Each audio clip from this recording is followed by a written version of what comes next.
Hey guys, today we'll be taking a look at the betting odds for the 2020 presidential election between President Donald Trump and former Vice President Joe Biden. First, I'm just going to fill in the solid states for both Biden and Trump before we take a look at the betting odds in the battleground states. These states, both candidates have maintained an over 90% lead in, so these states are definitely going to go to their respective candidates. For President Trump, we have most of the rural states in the middle of the country here. Kansas, Missouri are also solid for the current president. Oklahoma, all of these deep south states, Alabama, Mississippi, Louisiana, Arkansas, all very solid for the GOP, as well as Tennessee, Kentucky, West Virginia, Indiana, South Carolina, as well as the state of Alaska, giving President Trump 126 electoral votes from his safe states. For the former vice president, we have all of the West Coast, as well as Colorado and New Mexico, which surprisingly are safe on this map, as well as the state of Hawaii.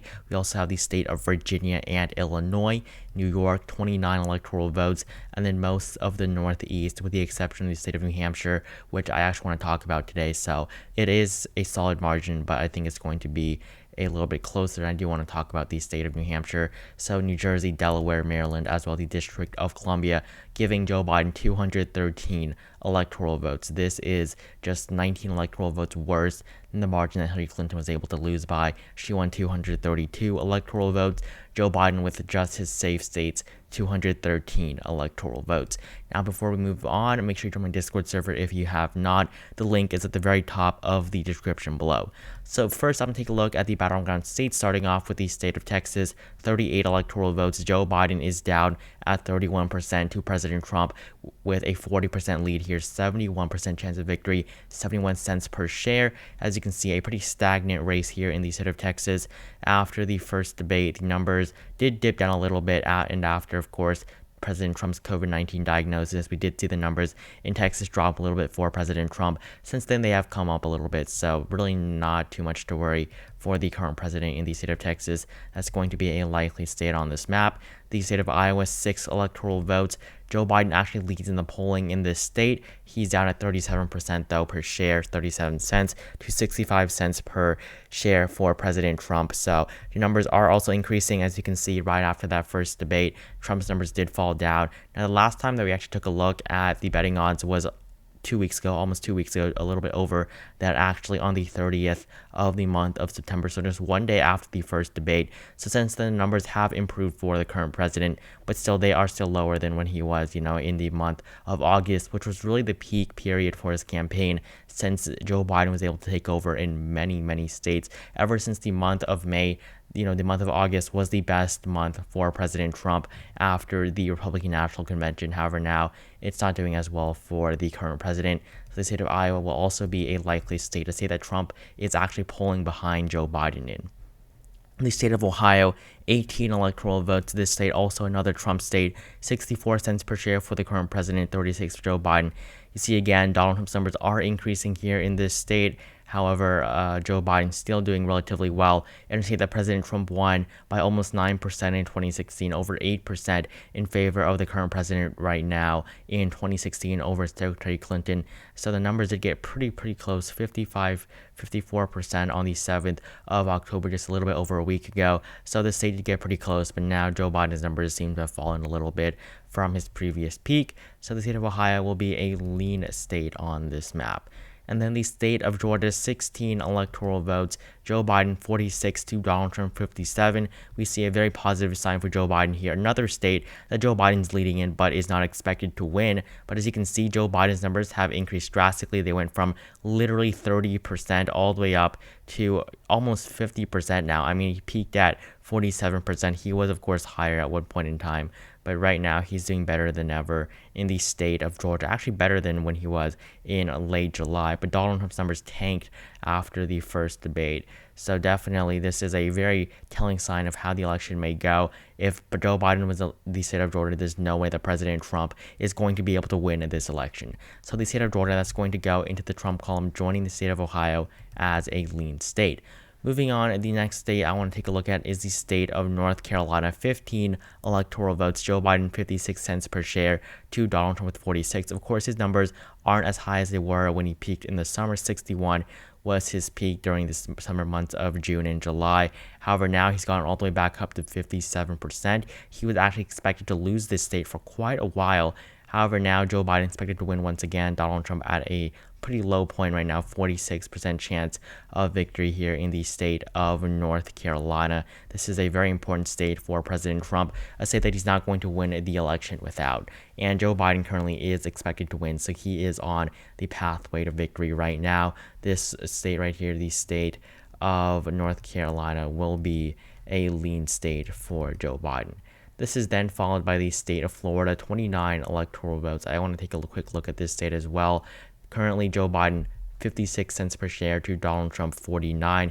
You will see that after the first debate, after the 29th of September, literally the one day after, on the 1st of October, Joe Biden climbed all the way up into the lead at 53%, and then the second at 54%, the 3rd of October 55%, and then he peaked at 59%. That was his peak for the last couple of months since the month of August, when his numbers in the polls really did drop quite a bit substantially in the month of August. He has since retaken his lead and is leading pretty comfortably over President Trump, both on the betting odds and on the polls out of the state of Florida. So the state of Florida, this is going to go to Joe Biden as another lean state.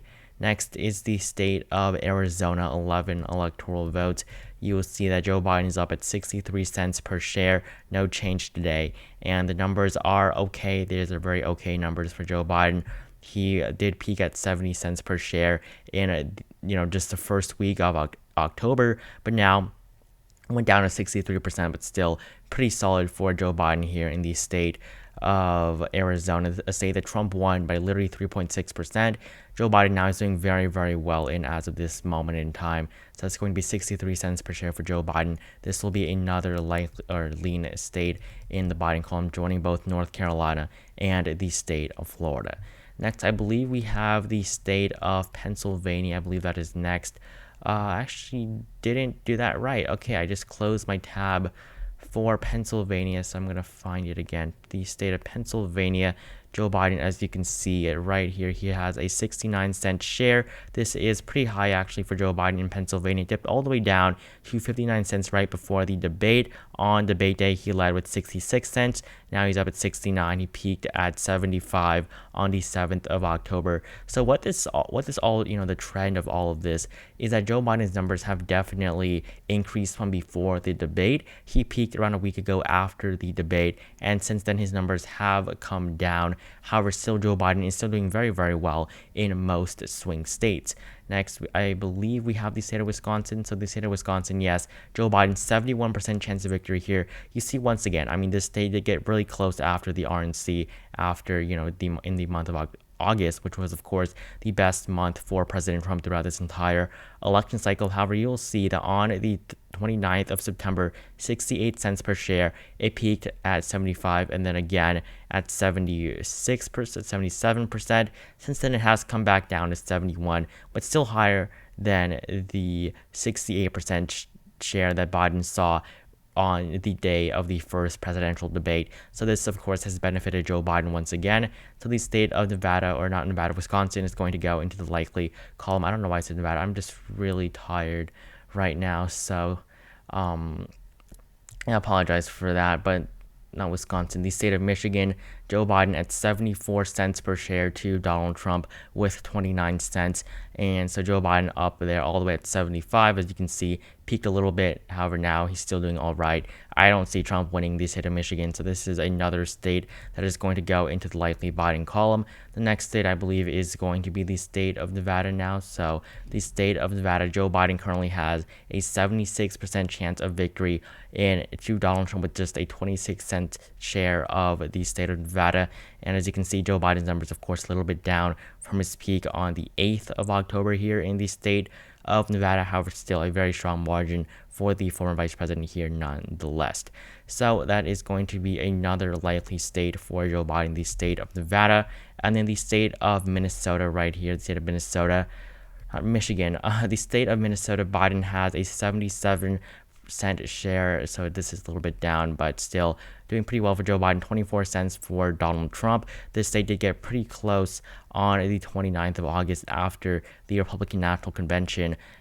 Biden dipped all the way down to 64 cents per share. Since then, his numbers have, of course, risen back up.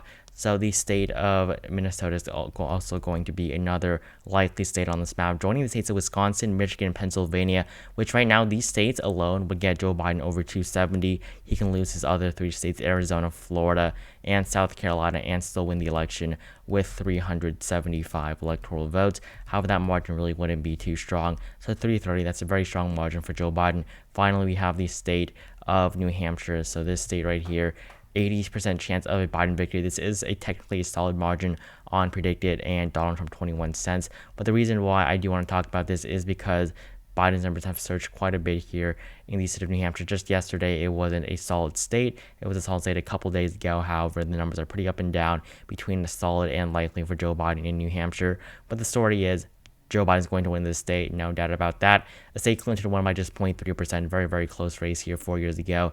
Joe Biden's doing much better than what Secretary Clinton was able to do in the state of Michigan just 4 years ago in 2016. So the state of New Hampshire will go to the former vice president. I don't know if I said Michigan, honestly.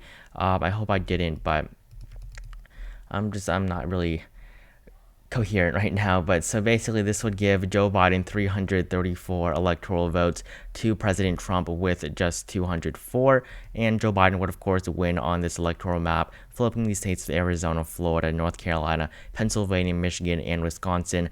Donald Trump holding on to states like Iowa, Texas, Georgia, as well as the state of Ohio for the 2020 presidential election. And we'll see that on the nationwide level, Joe Biden has a 66-cent share of winning this election to Donald Trump with just a 40-cent share right now. So Joe Biden, of course, is doing pretty well in terms of his chances of winning. You can see this graph right here, the 90-day graph. Really hasn't changed too much in the last couple of days. However, after that first debate on the 29th, you see Joe Biden's numbers went straight up to 66 from 59, and then went all the way up to 68. Now he's up at 66%. That is pretty good for Joe Biden. I mean, we see that Donald Trump down at 39%. He has a literally less than 40% chance of winning as of yesterday. You see a huge volume on the 2nd of October. A lot of people really think that Joe Biden will win this thing, and I believe that is pretty accurate. I do think that Joe Biden right now is in one of the best shapes he's ever been in throughout the entire election cycle. He's definitely in very good shape to win this election. And then you'll see other candidates. I mean, we have Kamala Harris right there, which I think is pretty surprising to see.